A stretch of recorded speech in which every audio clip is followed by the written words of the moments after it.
Chapter 110. Queequeg in his Coffin. Upon searching, it was found that the casks last struck into the hold were perfectly sound, and that the leak must be further off. So, it being calm weather, they broke out deeper and deeper, disturbing the slumbers of the huge ground-tier butts, and from that black midnight sending those gigantic moles into the daylight above. So deep did they go, and so ancient and corroded and weedy the aspect of the lowermost puncheons, that you almost looked next for some moldy cornerstone cask containing coins of Captain Noah, with copies of the posted placards, vainly warning the infatuated old world from the flood. Tierce after tierce, too, of water and bread and beef and shooks of staves and iron bundles of hoops were hoisted out, till at last the piled decks were hard to get about, and the hollow hull echoed underfoot as if you were treading over empty catacombs, and reeled and rolled in the sea like an air-freighted demijohn. Top-heavy was the ship as a dinnerless student with all Aristotle in his head. Well was it that the typhoons did not visit them then. Now, at this time, it was that my poor pagan companion and fast-bosom friend Queequeg was seized with a fever, which brought him nigh to his endless end. Be it said that in this vocation of whaling, sinecures are unknown. Dignity and danger go hand in hand, till you get to be captain. The higher you rise, the harder you toil. So with poor Queequeg, who, as harpooner, must not only face all the rage of the living whale, but, as we have elsewhere seen, mount his dead back in a rolling sea, and finally descend into the gloom of the hold, and bitterly sweating all day in that subterraneous confinement, resolutely manhandle the clumsiest casks and see to their stowage. To be short, among whalemen, the harpooneers are the holders, so-called. Poor Queequeg. When the ship was about half disemboweled, you should have stooped over the hatchway and peered down upon him there, where, stripped to his woolen drawers, the tattooed savage was crawling about amid that dampness and slime, like a green-spotted lizard at the bottom of a well. And a well, or an ice-house, it somehow proved to him, poor pagan, where, strange to say, for all the heat of his sweatings, he caught a terrible chill which lapsed into a fever, and at last, after some days' suffering, laid him in his hammock close to the very sill of the door of death. How he wasted and wasted away in those few long lingering days, till there seemed but little left of him but his frame and tattooing. But as all else in him thinned, and his cheekbones grew sharper, his eyes nevertheless seemed growing fuller and fuller. They became of a strange softness of luster, and mildly but deeply looked out at you there from his sickness, a wondrous testimony to that immortal health in him which could not die, or be weakened. And like circles on the water which, as they grow fainter, expand, so his eyes seemed rounding and rounding like the rings of eternity. An awe that cannot be named would steal over you as you sat by the side of this waning savage and saw as strange things in his face as any beheld who were bystanders when Zoroaster died. For whatever is truly wondrous and fearful in man never yet was put into words or books, and the drawing near of death, which alike levels all, alike impresses all with a last revelation, which only an author from the dead could adequately tell. So that, let us say it again, no dying Chaldee or Greek had higher and holier thoughts than those, whose mysterious shades you saw creeping over the face of poor Queequeg as he quietly lay in his swaying hammock, and the rolling sea seemed gently rocking him to his final rest, and the ocean's invisible flood tide lifted him higher and higher towards his destined heaven. Not a man of the crew but gave him up, and as for Queequeg himself, what he thought of his case was forcibly shown by a curious favor he asked. He called one to him in the gray morning watch, when the day was just breaking, and taking his hand, said that while in Nantucket he had chanced to see certain little canoes of dark wood, like the rich war-wood of his native isle. And upon inquiry, he had learned that all whalemen who died in Nantucket were laid in those same dark canoes, and that the fancy of being so laid had much pleased him, for it was not unlike the custom of his own race, who, after embalming a dead warrior, stretched him out in his canoe, and so left him to be floated away to the starry archipelagos. For not only do they believe that the stars are isles, but that far beyond all visible horizons, their own mile. He added that he shuddered at the thought of being buried in his hammock according to the usual sea custom, tossed like something vile to the death-devouring sharks. No, He desired a canoe like those of Nantucket, all the more congenial to him, being a whaleman.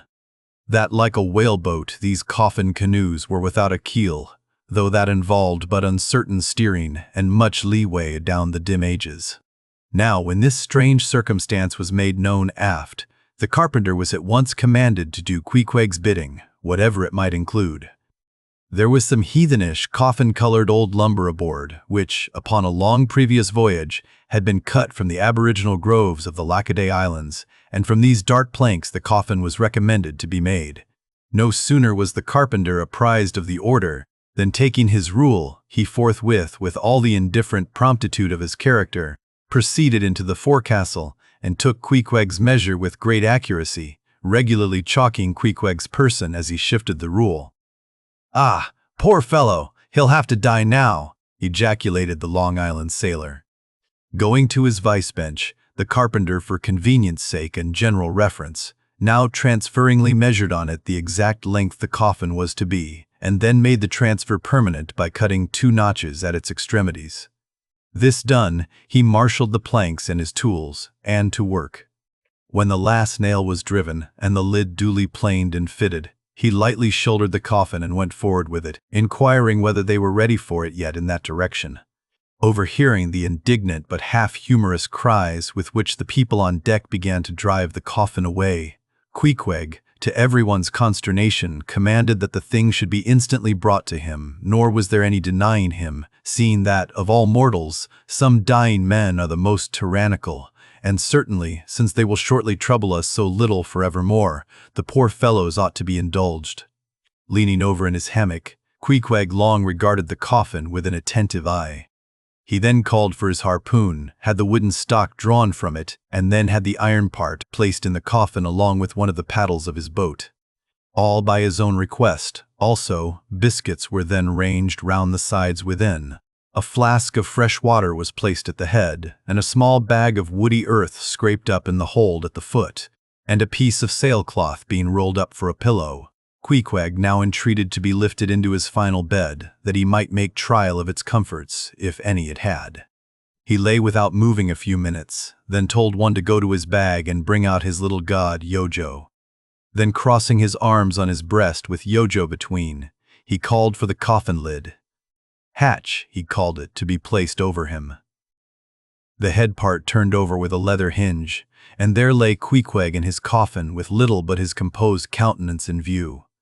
"Brarmai, it will do, it is easy," he murmured at last, and signed to be replaced in his hammock. But ere this was done, Pip, who had been slyly hovering nearby all this while, drew nigh to him where he lay, and with soft sobbings took him by the hand, in the other holding his tambourine. "Poor rover, will ye never have done with all this weary roving? Where go ye now? But if the currents carry ye to those sweet Antilles where the beaches are only beat with water lilies, will ye do one little errand for me? Seek out one Pip, who's now been missing long. I think he's in those far Antilles. If ye find him, then comfort him, for he must be very sad, for look, he's left his tambourine behind. I found it. Rigga, dig, dig, dig. Now, Queequeg, die, and I'll beat ye your dying march."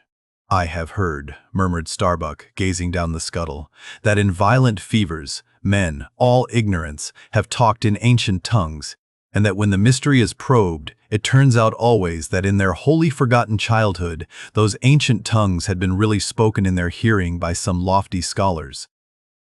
So, to my fond faith, poor Pip, in this strange sweetness of his lunacy, brings heavenly vouchers of all our heavenly homes. Where learned he that, but there? Hark, he speaks again, but more wildly now. Form 2 and 2, let's make a general of him. Ho, where's his harpoon? Lay it across here. Rig a dig, dig, dig, huzzah. Oh, for a gamecock now to sit upon his head and crow. Queequeg dies game. Mind he that, Queequeg dies game. Take ye good heed of that, Queequeg dies game. Take ye good heed of that, Queequeg dame. But base little Pip, he died a coward, died all a shiver, out upon Pip. Hark ye, if ye find Pip, tell all the Antilles he's a runaway, a coward, a coward, a coward. Tell them he jumped from a whaleboat. I'd never beat my tambourine over base Pip. and hail him general if he were once more dying here. No, no, shame upon all cowards, shame upon them. Let him go drown like Pip, that jumped from a whaleboat. Shame, shame! During all this, Queequeg lay with closed eyes, as if in a dream. Pip was led away, and the sick man was replaced in his hammock.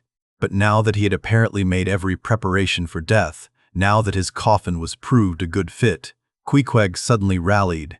Soon there seemed no need of the carpenter's box, and thereupon, when some expressed their delighted surprise, he, in substance, said that the cause of his sudden convalescence was this. At a critical moment, he had just recalled a little duty ashore which he was leaving undone, and therefore had changed his mind about dying. He could not die yet, he averred. They asked him, then, whether to live or die was a matter of his own sovereign will and pleasure. He answered, certainly. In a word, it was Queequeg's conceit that if a man made up his mind to live, mere sickness could not kill him, nothing but a whale, or a gale, or some violent, ungovernable, unintelligent destroyer of that sort. Now, there is this noteworthy difference between savage and civilized, that while a sick, civilized man may be 6 months convalescing, generally speaking, a sick savage is almost half well again in a day. So, in good time, my Queequeg gained strength, and at length, after sitting on the windlass for a few indolent days, but eating with a vigorous appetite, he suddenly leaped to his feet, threw out his arms and legs, gave himself a good stretching, yawned a little bit, and then springing into the head of his hoisted boat and poising a harpoon, pronounced himself fit for a fight. With a wild whimsiness, he now used his coffin for a sea chest, and emptying into it his canvas bag of clothes, set them in order there. Many spare hours he spent in carving the lid with all manner of grotesque figures and drawings, and it seemed that hereby he was striving, in his rude way, to copy parts of the twisted tattooing on his body.